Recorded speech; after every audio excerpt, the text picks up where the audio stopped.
গ্রামের মেঠো পথ যে কাউকেই আকৃষ্ট করবে। নির্মল পরিবেশ আর বিশুদ্ধ বাতাস যেন ছুঁয়ে যায় মনের দেয়াল। গ্রামের সেই ঐতিহ্যবাহী মাটির বাড়ি এখন আর না পাওয়া গেলেও ঐতিহ্যবাহী নানা কর্মকাণ্ডের দেখা মেলে গ্রাম অঞ্চলে।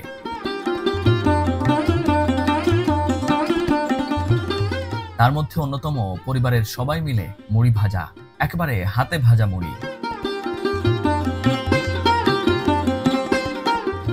ও দাদি কি করেন? মুড়ি ভাজি।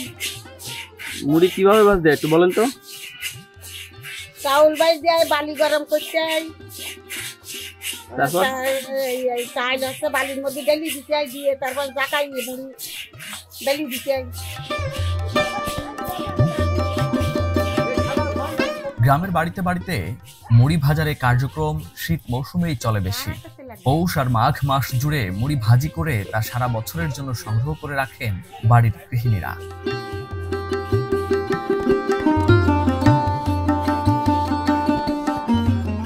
মুড়ির প্রধান উপাদান চাল, যা অনেকে বাজার থেকে সংগ্রহ করেন, আবার কেউ কেউ বাড়িতেই উৎপাদন করে থাকেন, যা অনেকটা লালচে বর্ণের হয়ে থাকে। মুড়ি ভাজার কিছু নিয়ম কানুন রয়েছে, যেমন লবণ পানি অন্যতম। এক্ষেত্রে পুকুরের পানি ব্যবহার করতে হয়, যা মুড়িকে ফোটাতে সাহায্য করার পাশাপাশি মুড়ির স্বাদ ঠিকঠাক রাখে। এরপর চুলা প্রস্তুত করে এক পাশে বালু আর এক পাশে চাল দেওয়ার জন্য হাঁড়ি প্রস্তুত করতে হয়।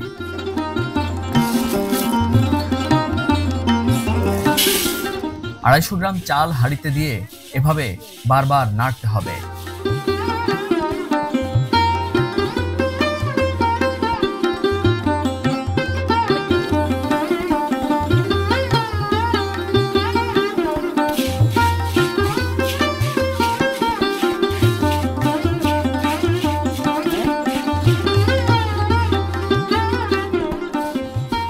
গ্রামে বাড়িগুলোর উঠোনের বিশাল আঙিনার এক পাশে চলে মুড়ি ভাজার এই কার্যক্রম, যেখানে পরিবারের অন্যান্য সদস্যদের পাশাপাশি উপস্থিত থাকেন প্রতিবেশীরাও।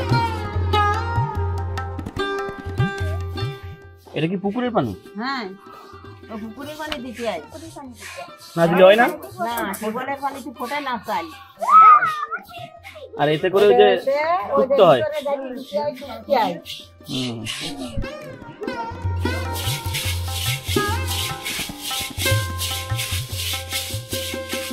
চুলার উপর চাল এভাবে বেশ কিছুক্ষণ ধরে নাড়াতে হবে। মুড়ি ভাজার জন্য চুলায় বসানো বালু তাপে উপযুক্ত হয়েছে কিনা তা বুঝতে কাঠি দিয়ে নেড়ে দেখতে হয়। যখন কাঠি থেকে এভাবে ধোঁয়া উঠবে তখন বুঝতে হবে বালু উপযুক্ত হয়ে গেছে।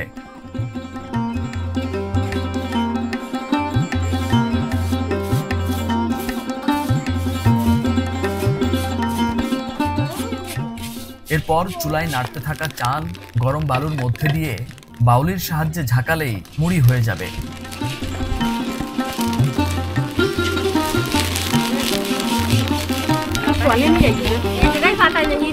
মুড়িগুলো এভাবে জোরে জোরে নাড়াতে হবে যাতে করে বালুগুলো নিচের পাত্রে পড়ে যায়। এটিকে ঝাঁঝরি বলা হয়।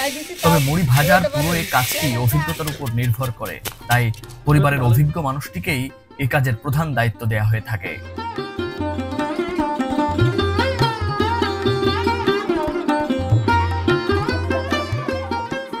গ্রাম বাংলার ঐতিহ্যবাহী এই হাতে ভাজা মুড়ি খাইতে খুব সুস্বাদু। মুড়ি তো দোকান ঘাটেও তো পাওয়া যায়। ওই মুড়ি তো এরকম স্বাদ না, যে হাতে ভাজা মুড়ি এতে খুব স্বাদ।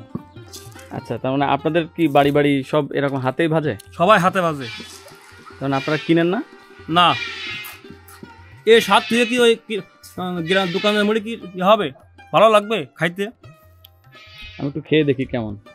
এই দেখেন, এটা বালু দিয়ে ভাজি করা। এটা বালি নাই? না না, বালি নাই, বালি ভাঙা হয়েছে। আচ্ছা, বালি ভাঙা হয়েছে, তার মানে সমস্যা নাই খাইতে? না না, খাইতে কোনো সমস্যা নেই। সুন্দর। মানে আমরা যে দোকানে যে মুড়ি খেয়ে থাকি সেই মুড়ি আর এই মুড়ির ভিতরে অনেক পার্থক্য। মানে এই যে হাতে ভাজা মুড়ির যে একটা ঐতিহ্য, সেই ঐতিহ্য কিন্তু আসলে না খেলে বোঝা যাবে না। না খাইলে বোঝা যাবে না। এই যে মুড়িগুলো কিন্তু অনেক সুন্দর ফুলেছে। হ্যাঁ, তো আমরা যে মুড়ি খেয়ে থাকি সে মুড়ির সাথে মুড়ির অনেক পার্থক্য। অনেক পার্থক্য। এই যে সুন্দর বিকেলে ঠান্ডা শীতের মধ্যে এই গরম গরম হাতে ভাজা মুড়ি আসলে গ্রাম বাংলার প্রত্যেকটি ঘরে ঘরে প্রায় বলা যায় আছে। এবং গ্রামের অধিকাংশ মানুষ কিন্তু মানে শীতের দিনে এই মুড়ি ভাজে, বাড়িতে ভেজে তারা যে বোতলজাত করে রাখে যাতে নরম না হয়ে যায়, অনেক দিন তারা বাড়িতে রেখে রেখে খায়। তো আমরাও খেলাম, সুন্দর লাগছে। আপনারাও খান যদি আসেন। গ্রামে যেরকম বাজি করে খাই হ্যাঁ, এতে স্বাদ বেশি হয়। যখন পড়বে এই চাইলটা ওই সময় বালির ভিতরে দিতে পাই, এই বালিটা যদি আমি বড় পাত্রে বাজতে পারলি ওই বালিটার ভিতরে দিলি নাড়া দিতে বেশি, যাতে না ছুটিয়ে চলে যায় এরকম ঠিক ওই নাড়া দিতে।